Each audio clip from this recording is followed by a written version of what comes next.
नमस्कार, मी डॉक्टर ज्योती सदावर्ते, किमया fertility centre व सनराईज हॉस्पिटल आणि कृष्णा हॉस्पिटल उजगाव येथे फर्टिलिटी स्पेशलिस्ट आणि हाय रिस्क ऑब्स्टेट्रिशियन तज्ज्ञ म्हणून कार्यरत आहे. आज आहे सॅटरडे आणि आज आहे परत आपल्या एका महत्त्वाच्या विषयावर डिस्कशनची वेळ. आज आपण जाणून घेणार आहोत या पुढच्या 5 ते 10 मिनिटात IUI म्हणजे काय, म्हणजे as a patient what all you should know about IUI. तर तुम्हाला माहीतच असेल IUI किंवा इंट्रायुट्राईन इन्सेमिनेशन ही फर्टिलिटीची एक प्रकारची ट्रीटमेंट आहे किंवा फर्टिलिटीची एक उपचार पद्धती आहे.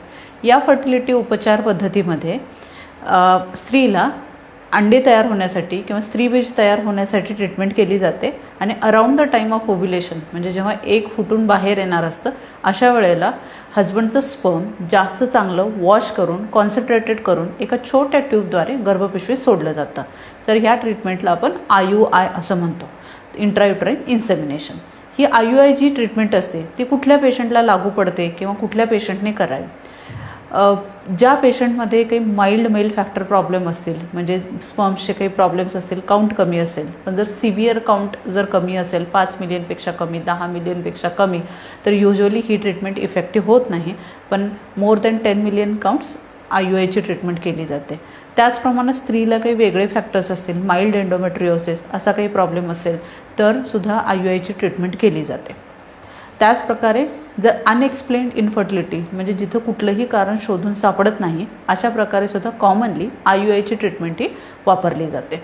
तर IUI ट्रीटमेंट करण्यापूर्वी कुठल्या कुठल्या गोष्टी महत्त्वाच्या आहेत किंवा कुठल्या कुठल्या गोष्टी ह्या परिपूर्ण केल्या पाहिजेत जेणेकरून तुमची IUI ट्रीटमेंट ही जास्त सक्सेसफुल होण्याचे चान्सेस असू शकतात. तर सगळ्यात पहिल्यांदा तुमचं जनरल बॉडी हेल्थ चेकअप झालं पाहिजे की जेणेकरून तुम्ही खूप हेल्दी लाईफ स्टेटमध्ये आहात हे चेक केलं पाहिजे. व्हायरल मार्कर्स हे चेक केले जातात, तुमचा हिमोग्लोबिन काउंट चेक केला जातो. त्याचप्रमाणे सगळ्यात महत्त्वाचं हे महिन्याला व्यवस्थित अंड तयार होते की नाही, म्हणजे ओव्ह्युलेशन किंवा एग तयार होते की नाही हे बघणं गरजेचं आहे. कारण एग व्यवस्थित तयार झाल्याशिवाय IUI ट्रीटमेंट ही सक्सेसफुल होणं थोडं अडचणीचं असतं. आणि सगळ्यात महत्त्वाचं म्हणजे ट्यूबल ज्या गर्भनलिका असतात ह्या दोन्ही पेटंट असल्या पाहिजेत IUI ट्रीटमेंट करण्यासाठी. So if you are all fulfilling this criteria then IUI treatment ही लागू पडू शकते. तर आता ही नक्की ह्या ट्रीटमेंटमध्ये काय होतं की मासिक पाळीच्या दुसऱ्या दिवशी स्त्रीला हे हॉस्पिटलमध्ये बोलवून सोनोग्राफी झाल्यानंतर तिला स्त्रीबीज ही तयार होण्याची इंजेक्शन्स किंवा गोळ्या दिल्या जातात आणि त्याचप्रमाणे फॉलिक्युलर ट्रॅकिंग म्हणजे हे एग्स कसे वाढत आहेत हे बघितलं जातं. सर्टन साईज आल्यानंतर एग्सचा जवळजवळ 20 mm 22 mm आल्यानंतर एग मॅच्युअर होण्यासाठी इंजेक्शन दिलं जातं आणि त्याच्यानंतर 34 to 36 आवर्समध्ये IUI हे केलं जातं. हे IUI करताना हजबंडचं सिमेन सॅम्पल हे कलेक्ट केलं जातं आणि त्याला वॉश करून मीडियामध्ये घालून कॉन्सन्ट्रेटेड बनवलं जातं आणि एका छोट्या ट्यूबद्वारे हे गर्भपिशवीत सोडलं जातं. ही जी प्रोसिजर आहे ही अत्यंत साधी आहे, फार काही त्रास न होणारा किंवा अजिबात काही डिस्कम्फर्ट होत नाही. IUI झाल्यानंतर युजली 20 to 30 मिनिट्सची ही रेस्ट सांगितली जाते and then you can resume with your work, म्हणजे तुम्ही तुमच्या कामं करू शकता. IUI केल्यानंतर परत काही मेडिसिन्स दिली जातात जसे काही प्रोजेस्टेरॉन ज्याला आपण ल्युटियल फेज सपोर्ट म्हणतो. आणि जेव्हा IUI होईल त्याच्या जवळजवळ 14 ते 15व्या दिवसानंतर रिझल्ट काय आला आहे हा युरिन प्रेग्नन्सी टेस्ट किंवा ब्लड बीटा HCG टेस्ट करून हा पाहिला जातो.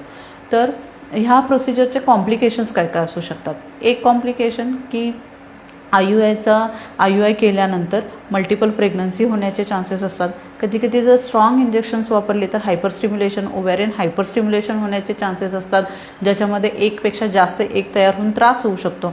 आणि सगळ्यात महत्त्वाचं म्हणजे ही प्रोसिजर फेलसुद्धा होऊ शकते. So failure of this procedure is also and complication. तर ह्या प्रोसिजरचा सक्सेस रेट किती असतो, एकदा जर तुम्ही IUI अटेम्प्ट केलं तर प्रेग्नन्सी राहण्याचे चान्सेस किती असतात. जवळजवळ 18 to 20% हे प्रेग्नन्सी राहण्याचे चान्सेस असतात जर IUI केल्यानंतर पॉझिटिव्ह प्रेग्नन्सी राहण्याचे.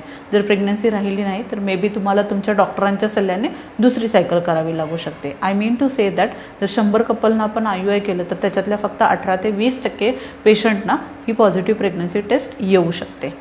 IUI साठी अजून दुसरे अल्टरनेटिव्ह काय आहेत. If you don't want to go for IUI दुसरे काही अल्टरनेटिव्ह आहे. Obviously you can try for a natural pregnancy, पण ती तुमच्या क्लिनिकल कंडिशन आणि तुम्हाला कुठलं वंध्यत्वाचं कारण आहे त्याच्यावर डिपेंड असू शकते. आणि त्याचप्रमाणे IVF ही जी उच्चतम ट्रीटमेंट आहे फर्टिलिटी ट्रीटमेंटमधली ती सुद्धा अवेलेबल आहे. आय होप ही माहिती तुम्हाला नक्कीच युजफुल होईल. परत आपण नक्कीच भेटू पुढच्या सेशनमध्ये एका अशा सिम्पल टॉपिकवर तुम्हाला माहिती देण्यासाठी. तुम्हाला काही शंका किंवा तुम्हाला वंध्यत्व निवारणाबद्दल काही तक्रारी किंवा काउन्सिलिंग किंवा कन्सल्टेशनची गरज असेल तर तुम्ही मला कधीही किमया फर्टिलिटी सेंटर, सनराईज हॉस्पिटल किंवा कृष्णा हॉस्पिटल उचगाव कोल्हापूर येथे कधीही भेटू शकता. थँक्यू.